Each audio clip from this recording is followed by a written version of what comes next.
5 pila.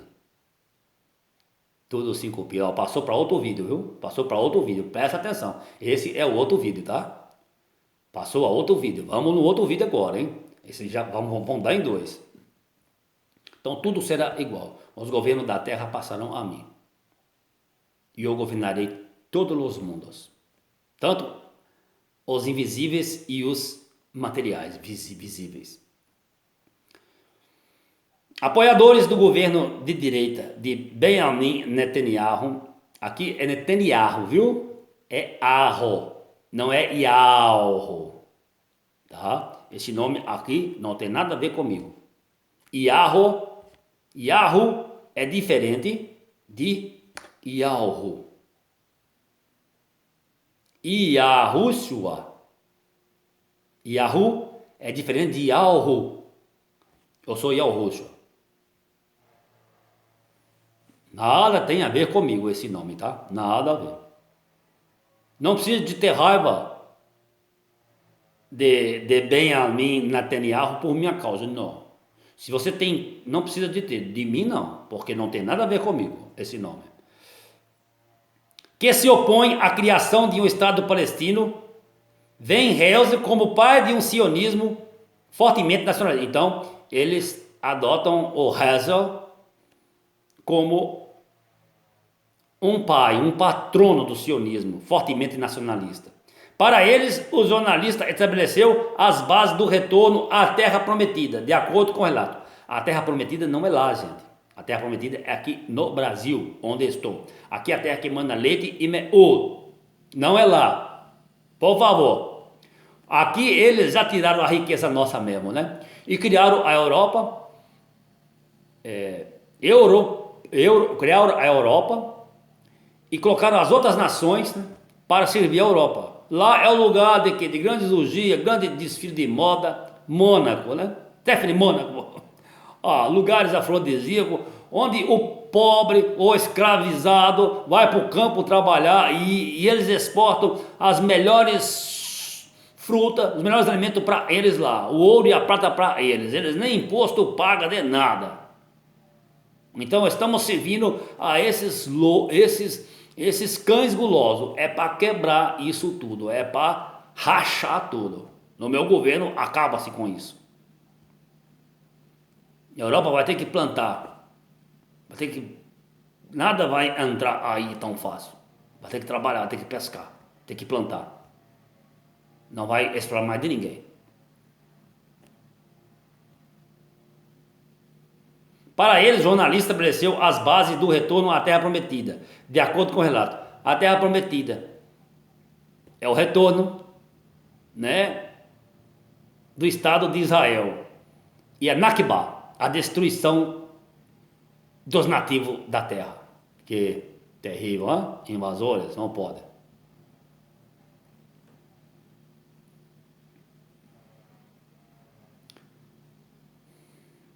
Então, o retorno à terra prometida com o relato bíblico. Olha bem, hein? Usando a Bíblia para isso, para com isso. Eu vou dar um entendimento da Bíblia para vocês. A terra prometida não é lá no Oriente, é aqui no Brasil, é nas Américas. Não foi à toa que quando Israel foi fundado em 1948, foi Herzl quem recebeu uma menção inequivocada na Declaração de Independência, além de ser reconhecido naquela ocasião como o pai espiritual do Estado de Deus. Inequívoca. Quem recebeu uma menção inequívoca na declaração, além de ser conhecido naquela ocasião como o pai espiritual do Estado judeu. Olha bem, que loucura, né? Então nada a ver, né? Então aí já a religião já enganou, já colocou o homem como um sacerdote. Nada disso, era um jornalista, gente. Então o Estado religioso judeu já prevaricou profundamente. A religião, é o que eu te digo, engana a todos, menos a mim e aos que acreditam em mim.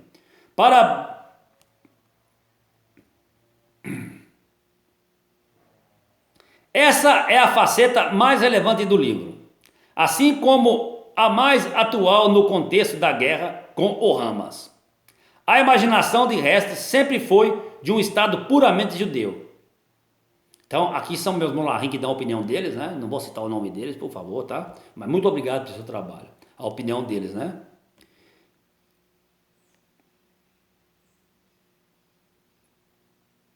A imaginação de Hess sempre foi de um Estado puramente judeu, consequência da sua inspiração no nacionalismo alemão da sua época, que era profundamente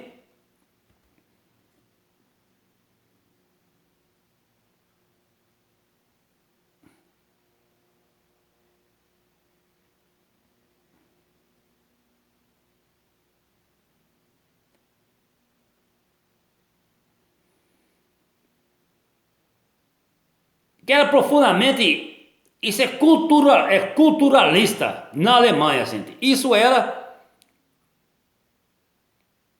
Que era profundamente culturalista, gente. Isso era culturalista na Alemanha. Então ele copiou as ideias alemãs, porque ele estava lá naquela meiuca. Então ele foi induzido a isso pelo mesmo falso espírito, pela mesma falsa regência do ser perfeito que eles criaram e o chamaram de Deus. Eles são homens mecânicos, homens técnicos, homens altamente industrializados, gente, mecânicos, famintos por carne, estritamente e extremamente imperialista. Então ele foi ali, seguiu os conceitos alemães na época. Isso aí foi tudo muito bem sentado numa mesa, é combinado, viu, gente? Essa primeira guerra é a segunda, tá? Isso veio de lá, de 1896, para depois da Segunda Guerra conseguir, cria-se a União Europeia das Nações e depois cria-se a ONU para legitimizar isso, para tornar legal essa posse de terra ilegal, correto?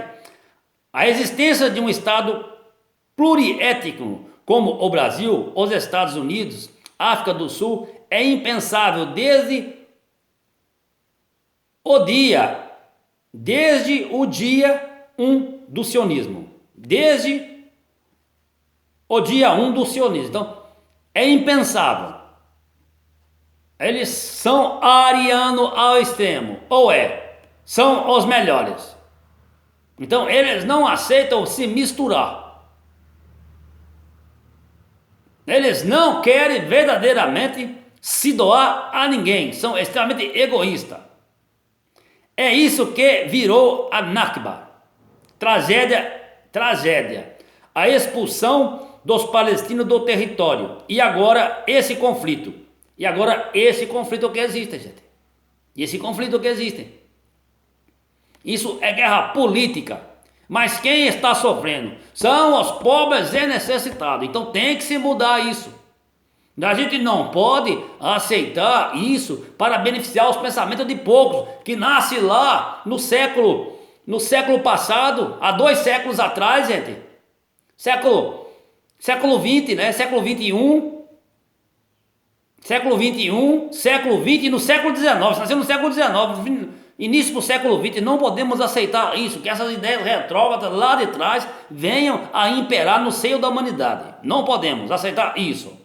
Nada de terceira guerra mundial. Isso é uma terceira guerra mundial camuflada, tá? Isso é o quê? Eliminar, roubar dos outros, como foi na primeira e na segunda. E distribuir o mundo. Para europeanizar o mundo. E colocar as outras nações mais simples, né? Ou seja, que foram massacradas, que não estavam se preparando para a guerra, servir a esse povo. Outros grupos o veem ao contraditório, como idealizador de um sionismo tolerante que foi abandonado no meio do caminho. Para esse Hess, inclusive, estipulou as bases da solução dos 2 estados, como proposto pelo plano de participação aprovado pela Organização das Nações Unidas em 1947, antes da fundação de Israel, e rejeitado pelos palestinos à época. É a leitura do historiador que leciona. Isso é um historiador, isso é a visão do historiador, né, gente? A visão do historiador. Mas não acredite no que está escrito e nas leis dele, gente. Não tinha que se criar Estado de Israel lá. Não tinha.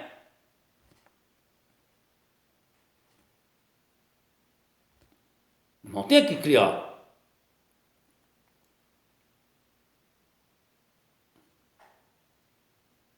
Mas como está lá, para que não tenha mais desastre, deixa como está. Mas deixa as outras terras, quem está habitando nelas. Quem está habitando nelas? Os nativos. Deixa os nativos. Eu já dei esse ensinamento aí, ó, há tempos para trás. Não vou voltar nele, não. Senão fica muito puxado, né? Ficar voltando atrás. Vocês têm que ler os meus ensinos. Então, é uma coxa de retalho. Não tem como voltar mais. É igual a escravidão no Brasil. Coxa de retalho. Tem que fazer daqui para frente. Lá tem que ser daqui para frente.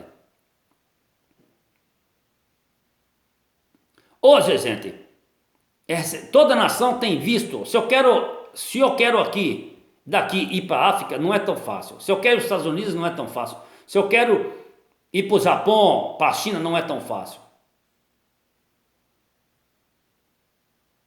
Quem está, está. E deve se melhorar aonde tu está. Tem que se melhorar aonde tu está. Sem movimentos políticos, religiosos e bélicos. Tudo pela conversa, pela evolução humana. O passado não adianta reformar lá. Acabou. Você não tem como mudar o que aconteceu. Deixa. Mas você pode mudar o que vai acontecer. Porque lá, deixa comigo. Nos escombros, é onde morreram. Você não pode dar vida para quem morreu. Eu posso. Então não tem como. Restituir a casa do morto não tem como. Agora vamos valorizar quem está aqui. Correto? E não criar mais intolerância, nem agressividade, e nem escravidão mais, chega. E nem guerra mais. Vamos melhorar do que está aqui.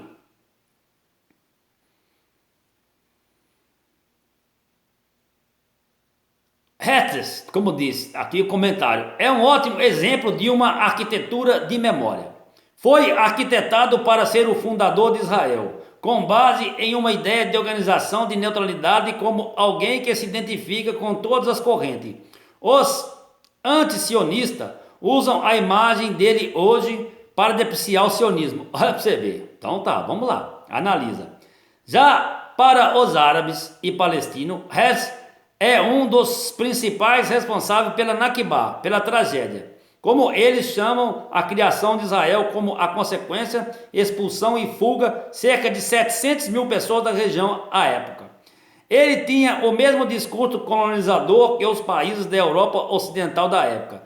Não foi à toa que vislumbrou um Estado de Israel a partir da imagem dos Estados europeus. Explica,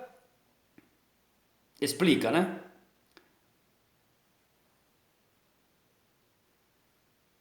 A ideia de construir eu não posso citar os nomes aqui das pessoas, tá, gente?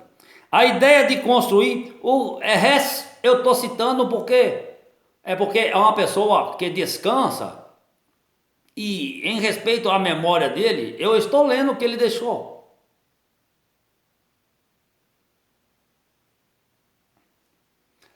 A ideia de construir um Estado para os judeus em uma terra habitada por outras pessoas significa encontrar um jeito de lidar com ela.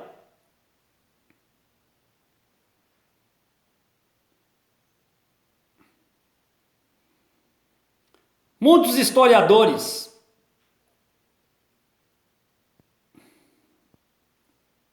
por exemplo, reforçam que o objetivo de Theodor Herzl com seu livro não parecia ser de fato um sucesso editorial, mas fazê-lo chegar em mãos poderosas da Europa não foi à toa que ele escreveu uma frase mais apelativa na capa do manuscrito original, impresso e publicado em fevereiro de 1896, em Viena e em Leipzig, hoje cidade alemã, proposta de uma solução moderna para a questão judaica. Então, a Alemanha também estava cheia de gente, eles em guerra, quer se livrar um bocado de gente e mandar para lá. E também, por outro motivo, Segunda Guerra Mundial, ele resolveu nem para lá nem para cá, mata-se todo mundo e pega o dinheiro deles, para nós comprar arma, e para nós mandar fazer mais arma. Então foi isso também. A coisa é muito séria, gente. É muito séria. E depois não podia matar todo mundo, né? Porque a guerra já durava muito tempo e já não suportava mais, não tinha tanto soldado para lutar mais, estava todo mundo já cansado de lutar por nada. Questão judaica era a síntese da pergunta: o que fazer com os judeus? Explica. Que também explica. Em meados de 1870, então antes da escrita do livro, aí está voltando a história. Em meados de 1870, cerca de 4 milhões de pessoas de origem judaica viviam pela Europa. No Império Austro-Húngaro, na Inglaterra, na França e na Alemanha, mas também na Rússia, onde viviam sob a sombra de pogroms, como ficaram conhecidos os episódios de violência civil contra judeus. Era uma presença que suscitava reações, sobretudo de caráter racial.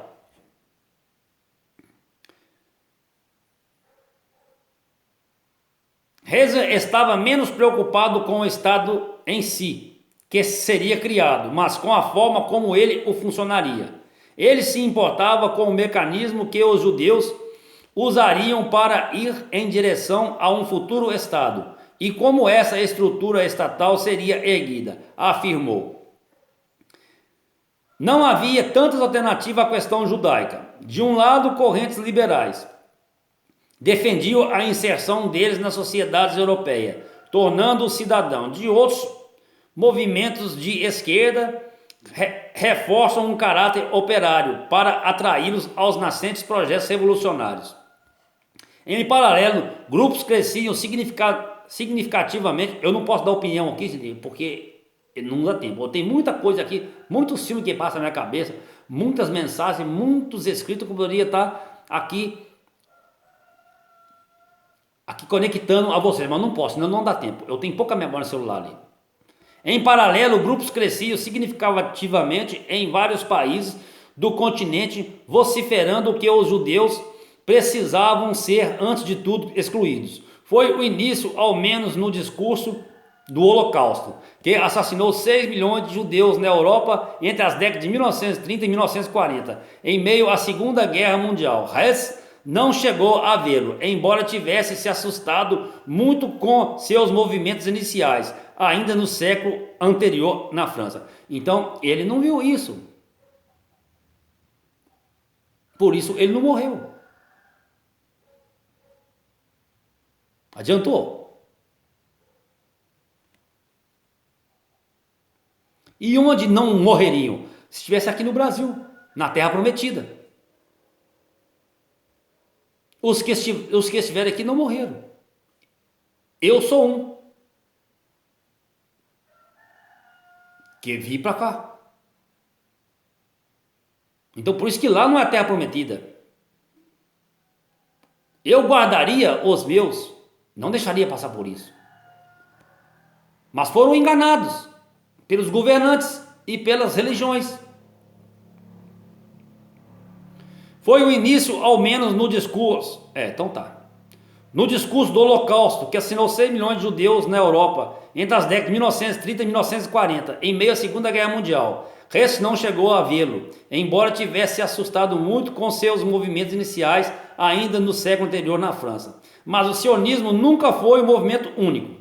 Basta lembrar que em 1975, aí no século posterior, passa do 800 para 1975. Isso é pós-guerra, viu, gente? E pós-criação do Estado, o Estado de Israel.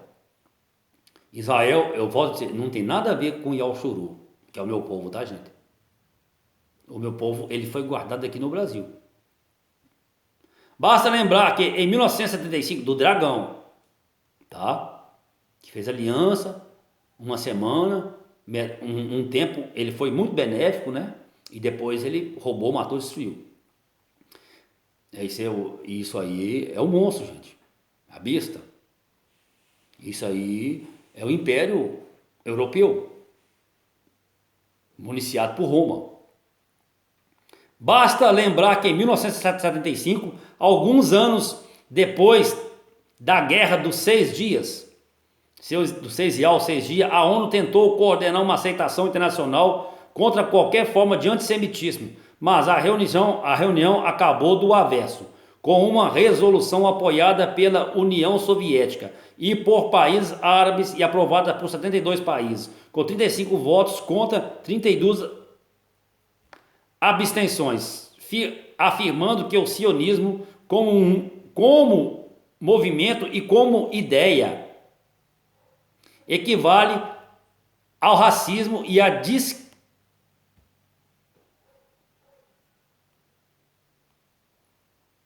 como ideia, afirmando que o sionismo como movimento e como ideia equivale ao racismo e à discriminação racial, tal como praticada à época pela África do Sul no apartheid. Então isso, gente, difundiu sobre toda a terra, gente. A segregação, a separação de castas sociais. Antigamente, gente, quem falava que acreditava no Messias, mesmo esse falso Messias, né? Esse religioso aí, as pessoas eram deixadas de lá. A pessoa que acreditava, o que você acredita em quê? Ih, não, sai pra lá. A pessoa, até hoje tem, gente. Até hoje tem os grupos ainda. Ainda existe isso. O apartheid ainda está na terra, em todos os lugares, gente. E o antissemitismo está em todo lugar. Antissemitismo, gente, isso aí é preconceito. Por exemplo, uma pessoa falou comigo assim: o homem pode lavar roupa, o homem pode cuidar de menino, o homem pode fazer tudo, cozinhar, ele só não pode requebrar quando anda. Ele não pode ser homossexual. Olha aí o antissemitismo. Olha aí o apartheid. Eu olhei para ele e falei assim: pode requebrar sim, o que tem? Não tem problema algum. Aí ele não conversou comigo, ele saiu de perto de mim. Então, você está vendo, gente, o perigo? Que isso está até agora na Terra? Toma cuidado. Não foi questão religiosa, mas foi questão técnica. É o arianismo. Por exemplo, se eles me verem assim, eles falam que eu tenho que rapar a barba e o cabelo. E se me ver requebrar, você tem que morrer. Isso é o antissemitismo. Isso é apartheid. Isso é o preconceito. Isso é o racismo. Toma cuidado com isso. Isso não pode voltar mais. Isso não cabe na Terra. Na mesma época, a direita chegou ao poder pela primeira vez em Israel. A decisão da ONU só seria revogada em 1991. Hoje, o Estado judeu de Hess é muitas coisas, com significados diferentes para pessoas diferentes. Versões originais de 1896 são vendidas em leilões por até o equivalente a 75 mil. Suas cópias são tidas em centros judaicos, escolas, sinagogas e mesmo em movimentos juvenis, como a obra que pavimentou a volta dos judeus à Terra Prometida, e em centros árabes, com a ruína definitiva dos palestinos. Hoje, mais do que nunca, especialistas se debruçam sobre o texto para comprar a ideia original do seu autor, com o que Israel se tornou.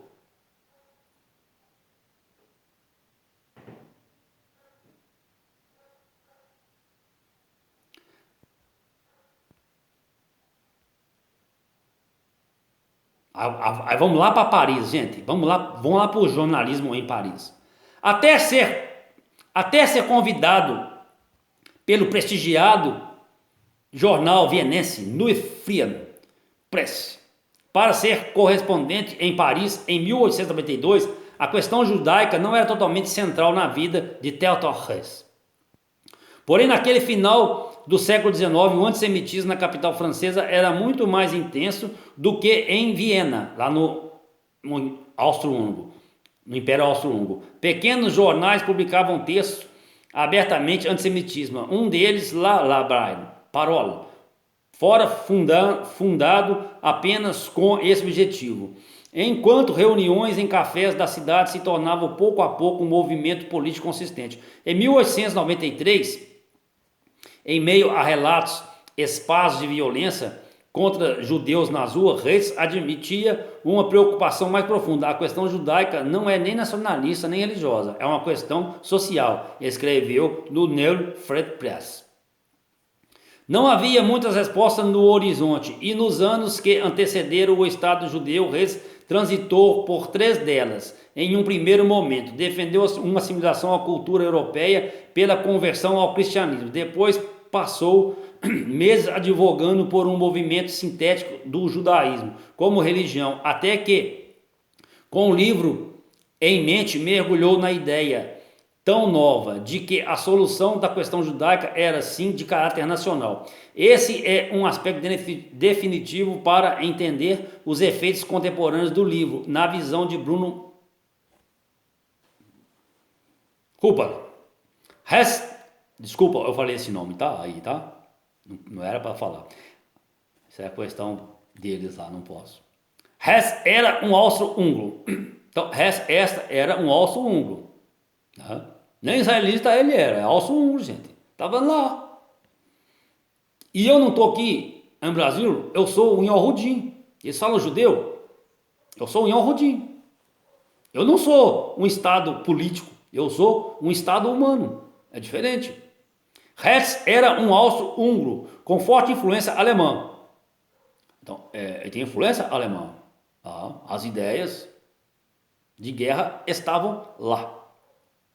Se ele fosse francês ou estadunidense, o sionismo hoje seria outra coisa. Ao partir da ideia de que o antissemitismo era irresolúvel, que não havia solução, ele então fundamentou um nacionalismo que não apenas estabeleceu uma nação étnica e cultural judaica, como o tornou uma ferramenta de negociação política com os imperialistas europeus. Diz ele que é autor do livro Colonização Neoliberal de Jerusalém. Então, diz muito livro. Então, esse nacionalismo exacerbado é muito perigoso, gente. Por exemplo, aqui no Brasil, foram recebidos todos os povos e nações. E eu quero aqui em Brasil, em Alchuru e Alçoru, né? Aqui é um estado Yahudim. Eu não falo judaico, Yahudim. Eu não quero preconceito, nem racismo, nada aqui. E nem antissemitismo, de maneira alguma. Aqui todos devem respeitar o ser humano. Não quero crime, não quero roubo, não quero morte, nada disso. Eu quero o Estado aqui humano, não um Estado político, não um Estado religioso, um Estado humano. Um Estado humano para os humanos. Muitos estudiosos concordam que o Estado judeu é uma consequência imediata do caso Dreyfus, cujo palco principal foram as ruas parisienses. É o nome que a história carregou da prisão perpétua, a qual o soldado francês de origem judaica Alfred Dreyfus foi condenado em 1894 aos 35 anos, acusado de revelar segredos militares franceses para o governo da Alemanha. Até o veredito sair, seus julgamentos foram se tornando cada vez mais populares e viscerais na mesma intensidade, enquanto a imprensa reforçava que o réu era, antes de tudo, judeu. Quando outro oficial descobriu que o verdadeiro informante, um major do exército, cúpula militar do país, havia pressionada pela multidão enfurecida e não hesitou, absolveu o culpado original e no mesmo movimento forjou provas para manter Delfos preso na Guiana. Ó, nada forjado será benéfico. O certo é certo, o correto é correto. Não pode impor culpa a alguém que não tem culpa. E nem tirar culpa de quem tem culpa. Cada um deverá levar sobre si as suas consequências dos seus atos. Costa larga em lugar nenhum. Todos têm as costas da mesma largura. Todos têm os mesmos deveres, os mesmos direitos. A França ficaria socialmente fraturada pelo caso, pelo menos até 1906, quando ele foi inocentado. Ali Hess ficou convencido de que não existia nenhuma chance de assimilação, de que a solução da questão judaica era um Estado mesmo. Concorda, Gemma? O próprio jornalista admitiu em uma carta em 1899 que ver Delfos enfurecer a população de Paris, mesmo depois de provar sua inocência, tinha sido algo horroroso. Era mais do que um erro judicial, era o desejo da vasta maioria dos franceses condenar um judeu. Justo onde? Na França, na República Moderna e Civilizada França.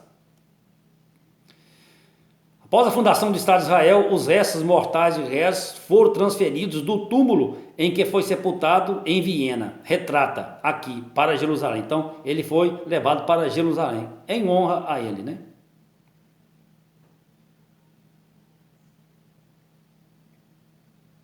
Fundador do sionismo? Será? No fim do século XIX, o sionismo não era exatamente uma novidade. Em 1836, um rabino ortodoxo prussiano já havia sugerido à própria família Rothschild. Ó os Rothschild aí, gente, ó, dominadores do mundo, dominadores da terra, que comprasse a Palestina do então governador-geral egípcio, que havia invadido anos antes, Muhammad Ali. Olha aí, ó o comércio aí, gente, eles querem comprar tudo. Toma cuidado. E qual que é o criador deles? Deus. Por isso que me odeiam, porque eu não concordo com o dinheiro deles e nem com as obras deles. Foi o rabino, aliás, quem batizou sua ideia usando o nome bíblico de Jerusalém e da cidade celestial dos cristãos, Sião, e daí sionismo. Tá vendo, gente? A religião aí, ó. Nada eu criei isso, gente. Foram os homens.